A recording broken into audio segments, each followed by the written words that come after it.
Dia violento na cidade de Goianinha. 2 homicídios foram registrados em menos de 24 horas na cidade. O primeiro crime aconteceu por volta das 4h40 da madrugada. José Rodrigo Pereira, de 40 anos, padeiro bastante conhecido na cidade, foi surpreendido por um homem encapuzado.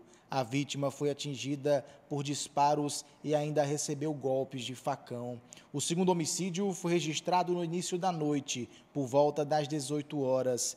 Cláudio, conhecido como Cláudio da Quitanda, ex-candidato a vereador, foi morto a tiros por 2 homens em uma motocicleta.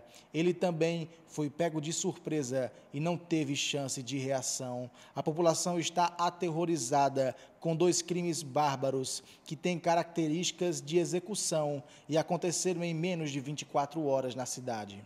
Com as imagens de Wilson Carvalho, repórter Gustavo Xavier para o Via Certa Natal.